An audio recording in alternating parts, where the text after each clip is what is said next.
एक दंभी पुरुष था,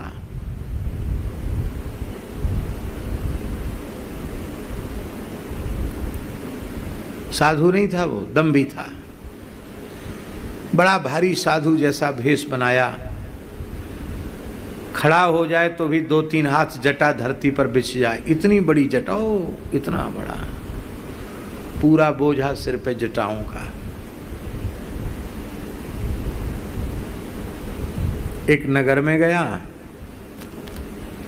एक सेठ ने देखा ऐसी जटा पता नहीं कितने वर्षों में बनी होगी। बोला महाराज हमारे यहाँ थोड़ा निवास कर लीजिए, आपके चरण पड़ जाएं, पवित्र हो जाए। तो जैसे एक तनु ने कहा था ना कि जब से पैदा हुआ हूँ काहू के घर गाँव न गई हूँ, ऐसी उसने भी कहा। हम तो कभी किसी के यहाँ गए नहीं, लेकिन आप तुम भगत आदमी हो, तुम्हारा मन तोड़ना अच्छा नहीं है, लेकिन हम भीतर घर के नहीं जाएंगे, बाहर ही रहेंगे, हम तो तपस्वी हैं, बने हुए मकान में नहीं जाते हैं।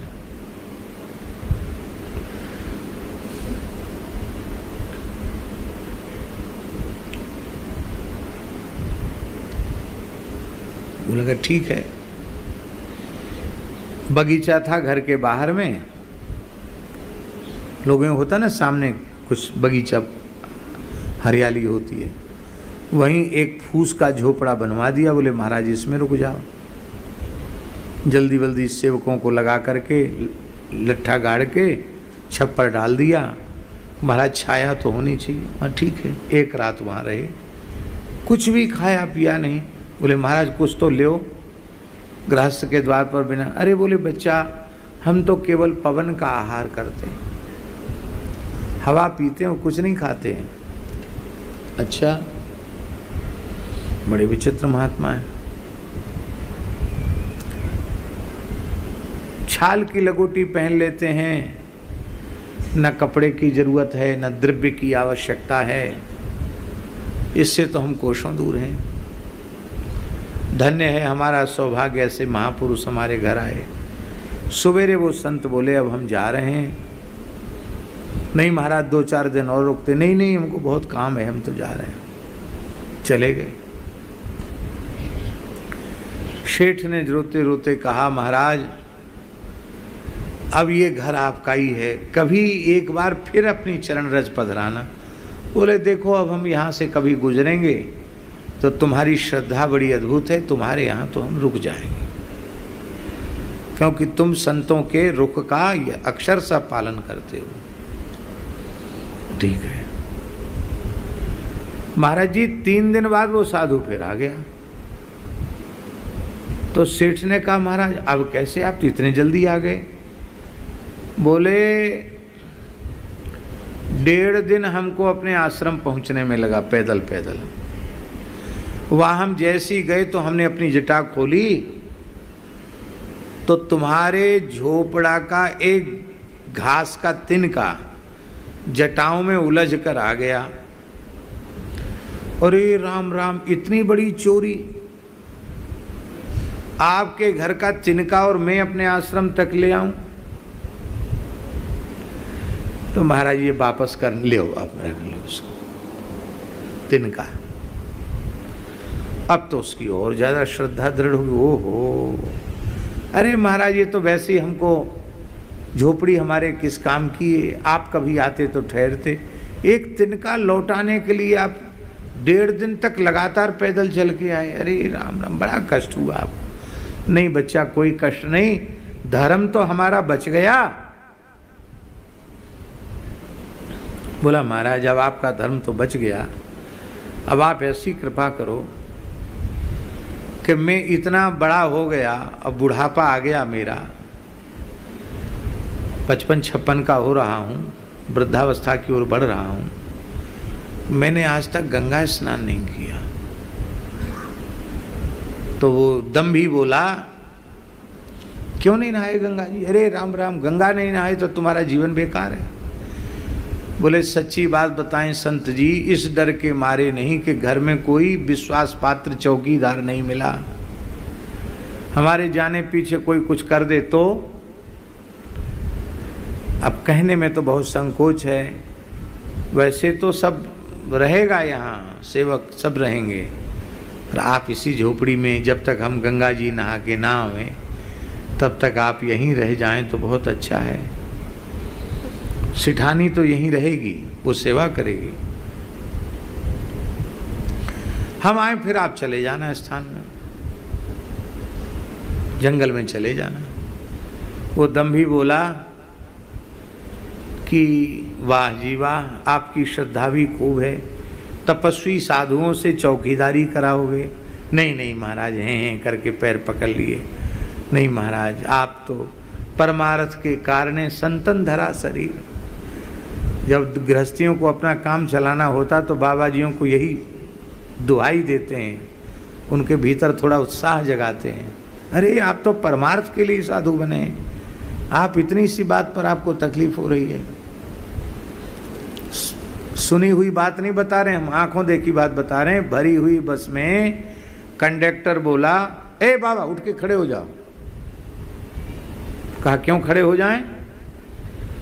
बोले देखो ये महिला खड़ी है, आप कैसे साधु हैं, आपके मन में इतनी दया नहीं है?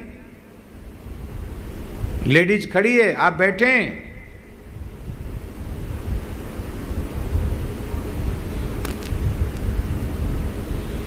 महात्मा बेचारे उठ के खड़े हो गए। इतनी भीड़ थी बस में कि उसमें खड़े होने की भी जगह नहीं थी, फिर खड़े हो गए, महिला को बिठा दिया। तो उस महात्मा ने कहा कि कंडक्टर साहब एक बात बताओ, बस में इतने लोग थे, हम तो वैसे भी उम्र वाले हैं, वो महात्मा बाबा महात्मा भी थे 70-75 साल की उम्र के थे, लेकिन हम तो उम्र वाले हैं, हमको आपने डांट के खड़ा कर दिया, मैं खड़ा भी हो गया। पर यहाँ 20-20, 25-25 साल के जवान बैठे हैं, इनको आपने क्यों नहीं कहा कि लेडीज खड़ी है आप खड़े हो जाओ?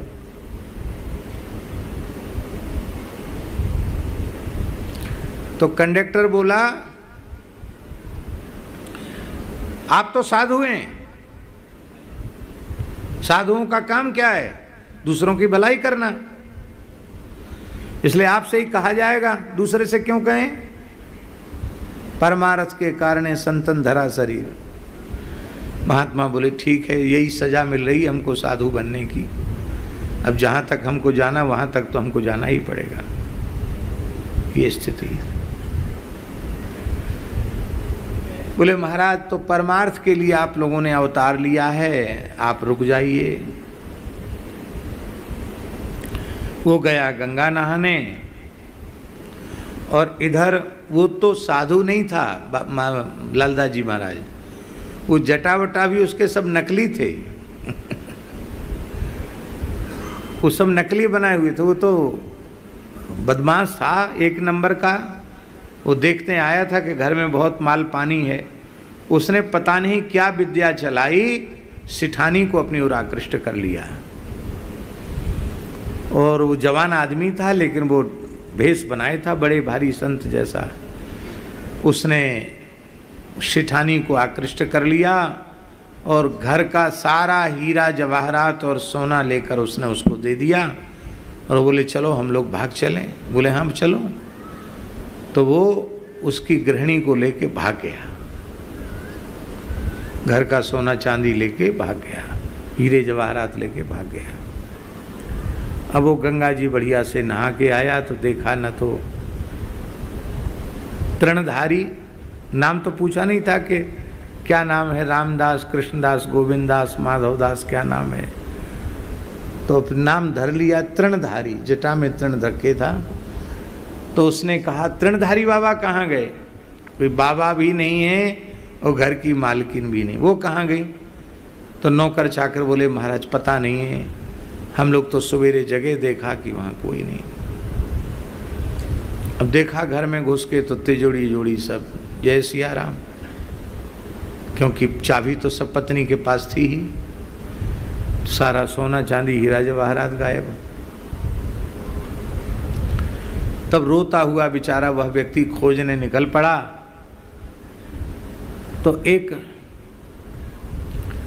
जमुना जी के किनारे एक ऐसे महानुभाव दिखाई पड़े जिनकी बड़ी भारी प्रसिद्धि थी कि वर्षों बीत गए, ये कुछ खाते पीते नहीं, गीली गीली मिट्टी शरीर पर लगा के बैठे रहते थे, धूना जलता रहता था, दिन भर बैठे रहते थे, रुपया पैसा चढ़ता रहता था। तो अब वो दूध का जला मट्ठा को भी फूंक फूंक कर पीता है। तो तृणधारी ने ऐसा उसको छका दिया था, उसको लगा कि यहाँ भी देखना चाहिए असलियत कितनी है। वो वहीं रह गया बेचारा सेठ।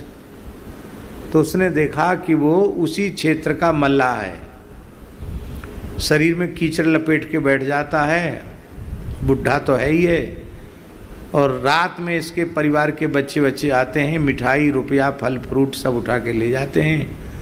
और ये रात्रि में गंगा जमुना जी में जाता है, जाल उसमें से निकालता है, नई नई ताजी ताजी मछलियाँ लाता है और धूना में भून करके जय सिया राम कर लेता है। फिर सो जाता है। सवेरे जब लोगों के आने का समय होता, आंख मूंद के बैठ जाता है। इसी से खूब रुपया पैसा कपड़ा भेंट दक्षिणा सब आती। बोले वाह जी वाह, आगे बढ़े। वो बढ़ रहा था, साधु नहीं खोज रहा था, वो तो तृणधारी को खोज रहा था और अपनी गृहिणी को खोज रहा था। खोजते खोजते एक राजा के राज्य में पहुंचा। तो वहाँ जैसे यहाँ सत्संग सुनने के लिए इतनी भीड़ इकट्ठी है, वहाँ राजा संगीत प्रिय था, संगीत का शौकीन था। और तान टप्पे वाले सब बढ़िया सब बैठे थे, सरंगी, बांसुरी, सहनाई, मृदंग, तबला वगैरह जितने बाजे थे सब तरह के साजिंदा लोग बैठे थे। राजा बैठा था और वो जो तृणधारी था उसके न जटा वो न दाढ़ी न मूछ, बढ़िया अच्छे घुंघराले वाल, चुस्त चूड़ीदार पैजामा पहने हुए था और किनारीदार बढ़िया चुन्नटदार घेरावदार कुर्ता पहने, जैसे अभिनय करने वाले लोग पहनते हैं, पहने हुए था। उस सरंगी पर स्वर दे रहा था खड़े खड़े। और वो जो सिठानी थी वो कथक सीखी हुई थी, वो नाच रही थी, पखावज वाले पखावज बजा रहे थे। सेठ भी वहाँ बैठ गया बेचारा कुर्सी पर। अब वो नाचते नाचते उसकी गृहिणी ने उसको देख लिया, अपने पति को।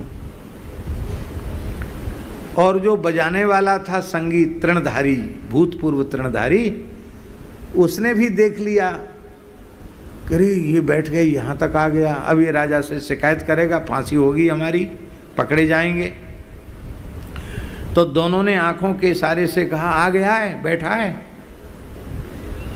तो उसने आंखों से ही कहा कोई बात नहीं, हम ये तो संगीत प्रिय है, इसको हम संगीत के से ही झुमा करके अपनी ओर आकृष्ट कर लेंगे। और बड़ी जोर का गायन हुआ, बड़ी जोर का नृत्य हुआ। राजा ने कहा वाह वाह वाह वाह वाह, क्या कहना क्या कहना, क्या आप सारंगी बजाते हो, क्या गाते हो, और ये क्या बढ़िया नाचती है देवी, वाह, ऐसे लगता कोई स्वर्ग की अप्सरा हो। आप लोगों ने भी बहुत अच्छा बजाया गाया, वाह बहुत अच्छा। अब मैं मुँह मांगा इनाम देना चाहता हूँ, मैं संगीत प्रिय हूँ, बोलो क्या चाहिए। तो वो सरंगी बजाने वाला था ना, वही तो था बदमाश जो लेके आया था बनिया की घरवाली को। वो बोला वो जो बैठा है ना उससे कुछ पूछो मत, उसकी कुछ सुनो मत, तुरंत उसको फांसी पर चढ़ा दो, बस ये।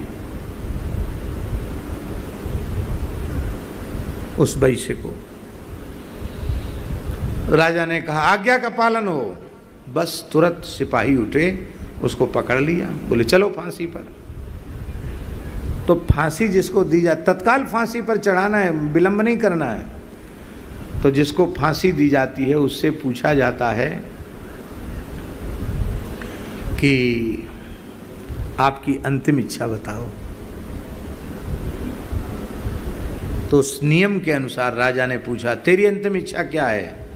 महाराज, आपके जीवन की जय जयकार हो, आप संगीत प्रिय हैं और मैं संगीत का सरगम का सा भी नहीं जानता, पर आपकी संगीत गोष्ठी में बैठकर हमको भी संगीत आ गया है, गाना आ गया है। मरना तो मुझे है ही है, फांसी आपने कह दिया है, फांसी होगी, पर एक ही इच्छा है कि मैं कुछ बढ़िया से तान भर के गाऊं, गा कर के तब मरूं। वाह, ऐसा व्यक्ति भी जीवन में पहली बार देखा जिसकी फांसी निश्चित हो गई, वो गाना चाहता है। गाओ गाओ गाओ। तो बोले भाई स्वर दो। गवैया तभी गाते हैं ना जब स्वर देने वाले स्वर देते हैं। इन्होंने भी स्वर देना शुरू कर दिया। ये लोग वो नहीं है, ये तो कथा कीर्तन वाले हैं, लेकिन फिर भी देव स्वर, क्योंकि वो तो उसका सुना रहे ना। माइक तो खोलो।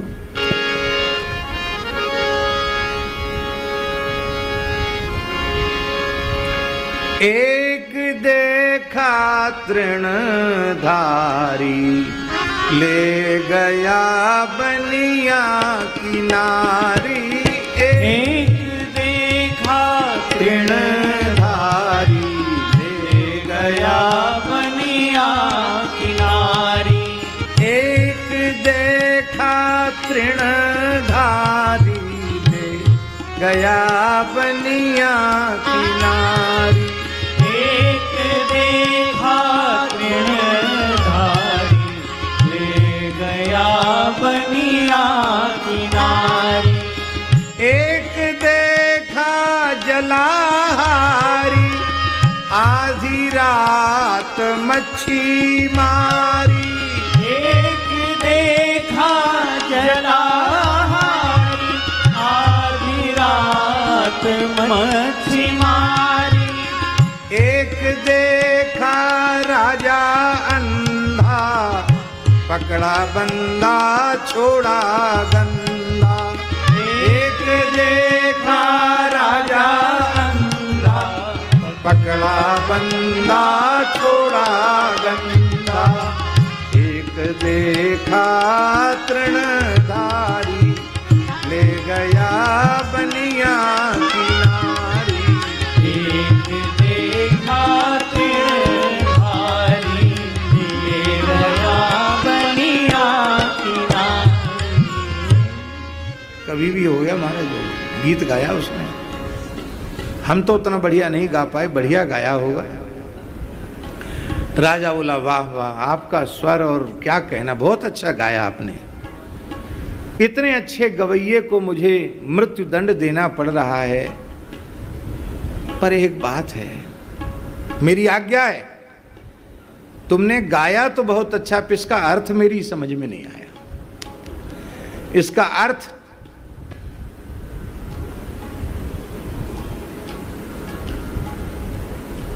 एक एक पद की व्याख्या करके सुनाओ, क्योंकि हमको समझ में नहीं आया। आपने कहा एक देखा तृणधारी, कौन है भैया तृणधारी? ये तृणधारी कौन होता है? किसकी नारी ले गया? एक देखा निराहारी, आधी रात मच्छी मारी। ये क्या है? निराहारी कौन है? और तुम हमको बोल रहे हो अंधा? मैं अंधा नहीं हूँ, आँख वाला हूँ। हमने किस गंदे को छोड़ दिया, गुनाहगार को छोड़ दिया, और किस बंदे को, सच्चे आदमी को पकड़ लिया? तो उसने कहा कि महाराज अब अर्थ समझ लीजिए, और पूरी कहानी शुरू से लेके अंत तक सुनाई कि जो सरंगी बजाने वाला है ना, यही वह बदमाश है तृणधारी। ये हमारी गृहिणी को ले आया और वहाँ हमने जमुना किनारे एक मलाह को देखा जो इस तरह का नाटक किए हुए बैठा था, और एक मैंने आपको देखा कि आपको पूछना चाहिए था, भाई बिना किसी अपराध के मैं किसी को मृत्युदंड कैसे दे सकता हूँ? आपने बिना छानबीन के कह दिया ठीक है इसको फांसी पर चढ़ा दो। तब राजा ने अपनी भूल स्वीकार की, तृणधारी पकड़ा गया, उसको फांसी हुई, निराहारी भी पकड़ा गया, उसको आजीवन कारावास हुआ, और जिसका जो था उसको वापस दिया गया। बोलो वृंदावन बिहारी लाल की जय। वैसे